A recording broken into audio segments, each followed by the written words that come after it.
After a major disaster, stories of survival and hope emerge. Join us now to talk about his experience and the resilience of the Jamaican people during Hurricane Melissa is our own Josh Morgerman. And Josh, I know that you are back home now, but while you were in Jamaica, you were able to talk to so many people who had incredible stories of survival. Let's listen to one of them right now. So you up to the roof? To the roof. And the water was about 8 feet tall. Going up. So I'm standing up on the phone like this, Yeah. and it would just start. When you stood on the foam, you could touch the ceiling. Yeah, right up there. So Josh, tell us a little bit more about this man's survival story, because it sounds like he's incredibly lucky to be with us today. Exactly. That's what I said to Benji after his story. I said, man, I'm so happy you're still with us. And I said, please promise me next time you're not going to stay there. He rode out the storm in that little sort of like cement building right at the waterfront, only a couple of feet above sea level, in a Category 5 hurricane. The water came rushing in, waves crashing into the building. A boat came crashing in, and he and his friend Desreen, as he was saying, survived by standing on styrofoam and floating to the ceiling. It was an absolutely insane story, and I can't believe he made it through. But he, like I said, he's a walking example of why you should evacuate. Yeah, really good point there, Josh. Now, he's not the only one that has a harrowing survival story. You also spoke with a woman who had to find shelter in the middle of the storm. That's my room door right there. So this room door broke off by the wind and came right in. All those zinc and everything, so I had to place myself right here. Okay. Realized everything started coming down, so I tried to make my way here.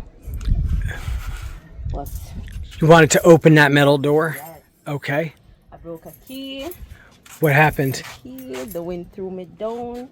Everything started coming down. I went back right here and took a big piece of this and made cover over my head and laid right here for a good hour and a half or more. Wow, Josh, can you break that down for us a little bit more?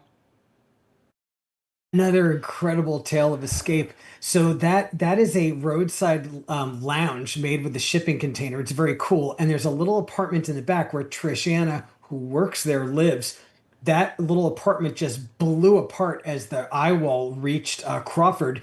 And she struggled along the side of the building to try to get into the shipping container part, the lounge part of the building. She was sticking the key in the door, and a gust threw her with such force that the key broke off. She got thrown down in the cement, thrown along the building, her body covered in scrapes and bruises. And she rode out the core of a Category 5 hurricane, essentially curled in a little ball against the downwind side of the building under a piece of building material. Another incredible tale of survival in this Category 5 hurricane. Man, Josh, that's definitely a story right there. Now, I know that you have been a lot of places hunting hurricanes. Can you talk a little bit more about how the Jamaicans responded to the storm and how this compares to other parts of the world that you have been chasing these storms? Given the unbelievable impact and just how widespread and incredible the destruction is, I think that the Jamaicans have responded admirably. One of the main towns that was devastated is Black River, and this town was really devastated. The downtown area is just piles of rubble. I was there the day after, and then I went back the day after that.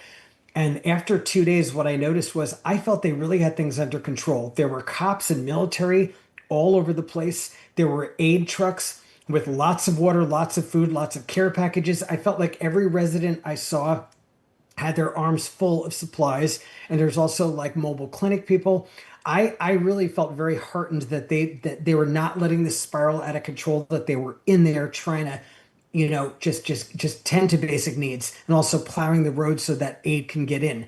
That said, this is going to take an international response. Absolutely. And listen, when a disaster this big happens, it doesn't matter whether you're a big rich country like the United States or a smaller developing country like Jamaica. The help is needed. A lot of Americans don't know we got international help after Katrina. It happens. So Jamaica is absolutely going to need international help as they deal with the enormity of this impact. And I strongly urge people to get involved, to make those donations, etc. But I do want to give the Jamaicans credit for really jumping on this from the get-go.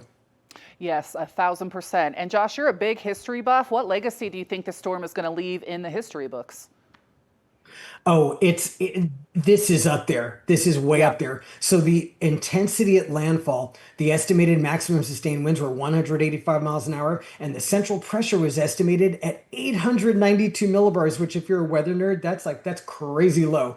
That ties with the 1935 Labor Day hurricane in Florida, making it the strongest known landfalling hurricane anywhere in North America. This is serious history that happened here, and the folks who went through it were in an historic storm. I know it wasn't any comfort to them, but I was telling folks on the ground, you saw history. You experienced something that almost no one else will ever experience. All right, Josh, we got less than a minute here. Is there anything else that we can learn from Melissa? Well, I think there are lessons to take away from it in terms of building and construction.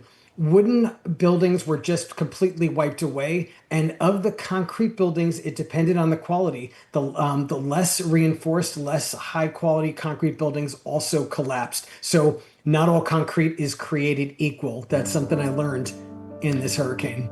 All right, Josh, we're so happy that you are safe in your home. Thank you so much for joining us. As always, we appreciate you.